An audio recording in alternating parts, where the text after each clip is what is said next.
Justin Baldoni's team has issued a response in opposition to dismiss the New York Times. The way I read this, I think that Baldoni won more than he lost. It was a moment no one saw coming. The very person trusted to defend Blake Lively, her highly respected attorney, Merrill Governski, has quit under circumstances so murky, fans and insiders alike are reeling. How did a top Hollywood lawyer walk away from one of the industry's biggest stars, allegedly exposing the cracks in Blake's case on the way out? This unexpected development has put Blake on the back foot in her legal war with Justin Baldoni, shedding new light on allegations of manipulation, hidden agendas, and behind-the-scenes chaos. The stage is set for one of Tinseltown's most explosive showdowns yet, and at the heart of it all is one burning question. What pushed her own lawyer to leave, and what damning secrets did that lawyer discover?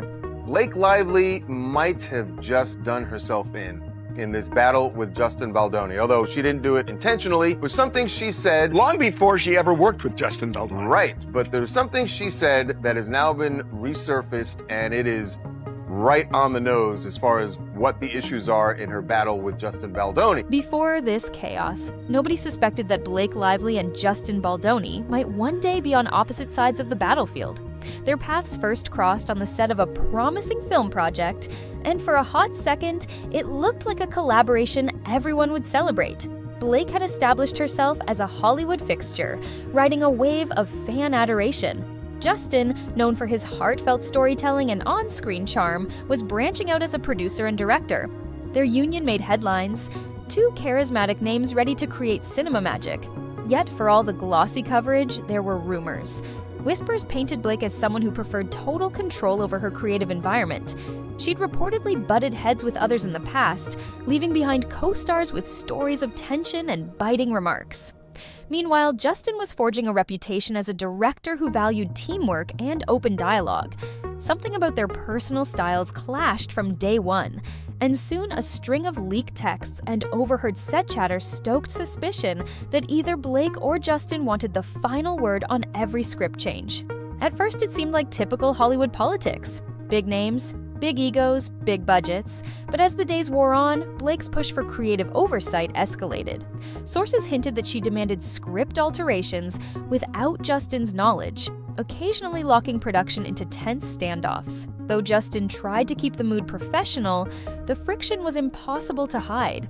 People close to the production started wondering how long it would be until something snapped.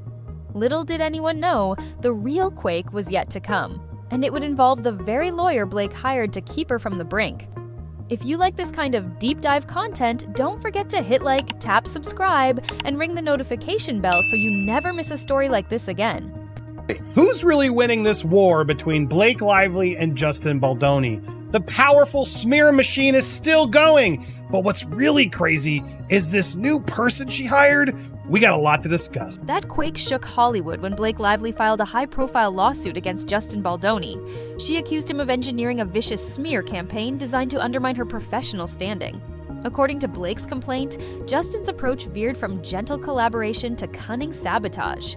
She alleged that as she tried to exercise her contractual rights to shape the film, Justin responded by poisoning the well, blacklisting her among studio heads, and planting negative stories in major tabloids.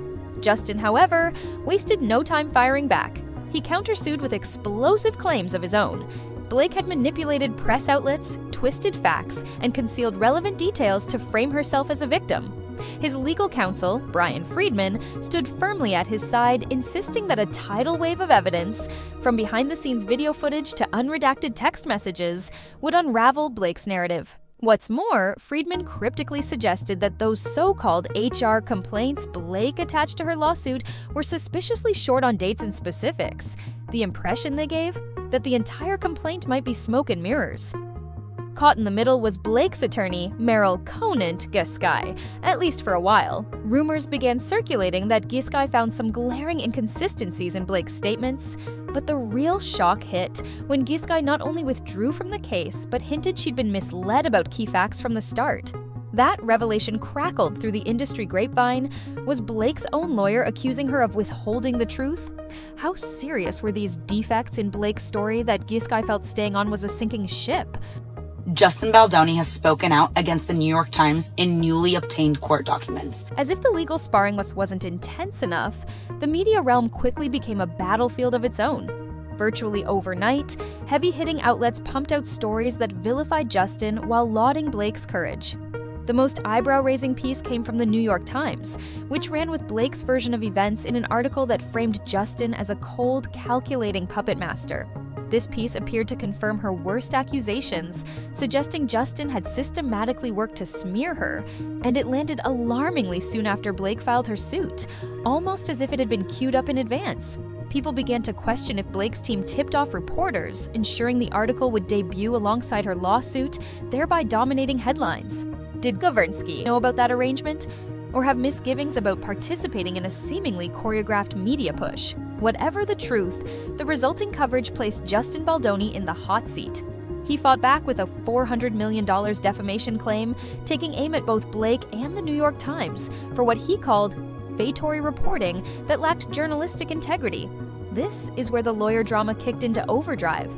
Governski, tasked with championing Blake's image, allegedly realized the case had deeper flaws than she'd first assumed. Insiders say she suspected the media blitz might actually hurt their side once the real evidence came out in court. If she hadn't already been uneasy, the backlash against that Times article, accused of ignoring Justin's perspective entirely, pushed her over the edge. Not long after, Merrill Governski submitted formal notice, effectively jumping ship. The rumor mill buzzed with word that Giske had discovered contradictory evidence that threatened to sink the entire lawsuit. Supposedly, documents Blake had failed to share from the start pointed to a far murkier situation than the star had publicly described. Giske felt she had no choice but to part ways. When pressed, the attorney refused to give details, citing professional ethics, but the message was clear enough. The foundation of Blake's complaint was crumbling. It didn't help that Ryan Reynolds, Blake's hugely popular and influential husband, also moved swiftly to detach himself from the court battle. He requested to be removed from any associated lawsuits, igniting new speculation about hidden discord in their household. Was Ryan simply protecting his own brand from an unwinnable legal fiasco, or did he suspect the case was built on shaky ground? Overnight, the couple who once held the image of unstoppable Hollywood sweethearts looked noticeably fractured. Fans were left to fill the gaps with their own theories, some outraged at Justin for allegedly terrorizing Blake's career, others convinced she'd orchestrated the entire fiasco. Media watchers asked how the man behind so many heartwarming projects could turn into a cunning puppet master. Or conversely, how the once-adored actress could be the real puppet master herself. Then came a new wave of attention aimed squarely at Blake's track record. Anecdotes from her old co-stars, like Leighton Meester and rumors involving Penn Badgley, were dredged up, painting her as the mean girl who overshadowed colleagues with biting remarks. Clips from past press tours showed her making jokes many found callous or insensitive. Fans who had only seen Blake's charming red carpet appearances were rattled by these glimpses of a woman who might be drastically different in private. More recent allegations emerged about Blake's controlling behavior on the set of It Ends With Us, directed by Justin. The story goes that Blake demanded rewrites and set changes at will, pressuring people to follow her lead or get sidelined. While she framed it as ensuring the film's quality, some said it crossed a line, turning collaboration into dictatorship. Justin apparently had recorded evidence from production meetings that highlighted the tension, and with Giske out of the picture, Blake's new legal team would have to reckon with every behind-the-scenes detail Friedman and Justin possessed. No Hollywood story is complete without big names appearing on the periphery. Ari Emanuel, the CEO of William Morris Endeavor, publicly defended Blake and Ryan, calling them good people who'd never had negative press until now. Some questioned if he really believed that, or if he was just safeguarding powerful clients. Emanuel even mocked Justin's name in a dismissive way, suggesting the entire fiasco was just an outlandish nuisance. Yet the deeper the story went, the harder it became to dismiss Justin as the only antagonist. Insiders whispered that Emanuel's backing wasn't purely about loyalty. There might be business interests and long-standing personal ties at stake. Meanwhile, others in the industry, including Steve Sarowitz, Justin's partner at Wayfarer Studios, stood behind Justin, praising his integrity and urging the public to wait for hard evidence before passing judgment. The lines were drawn. On one side, Blake and her powerful Hollywood allies. On the other, Justin, Friedman, and a growing chorus of supporters who saw him as the wronged party. Are you going to sue Blake Lively too? Into oblivion, Megan. Wait till you see this lawsuit. It's all going to be based on evidence. It's not going to be just a lawsuit. It's going to be the kind of lawsuit that is full of evidence, admissions, documents, which prove exactly what she did and how she bullied her way through the process to take over the movie and used her PR people to try and destroy Justin. As the revelations piled up, some wondered if a private settlement could end this war quietly. Possibly the best solution for Blake now that her lawyer had walked away.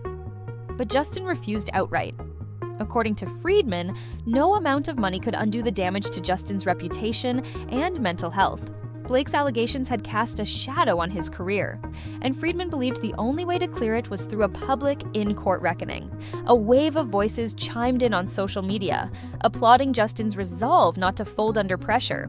With Friedman's unwavering stance, rumors swirled that Blake was scrambling to find a new legal champion willing to handle a case that might be too toxic to save.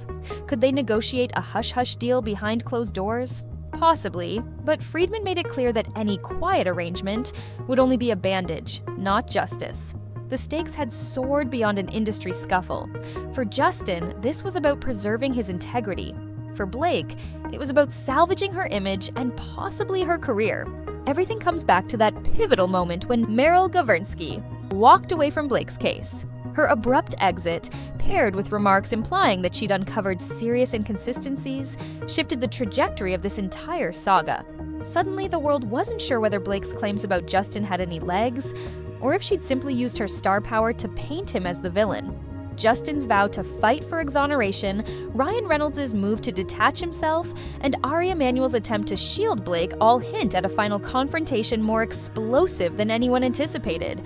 At this point, no one can predict the outcome. Maybe a secret compromise is still on the horizon, or maybe Friedman will march into court with a mountain of evidence that flips the narrative completely in Justin's favor. One thing is certain, the drama has spiraled far beyond a director versus star dispute. It has become a cautionary tale about what happens when Hollywood ego, alleged media manipulation, and personal ambition collide. Will Blake find another lawyer daring enough to confront Friedman's legal onslaught? Or will this trial become the defining fiasco that shapes her legacy for years to come? Whichever way it goes, the entire industry is watching. And with each passing day, new revelations keep everyone on the edge of their seats, wondering just how deep this rift runs, and whether any apology or payout can truly bury the secrets that have already slipped into the public eye.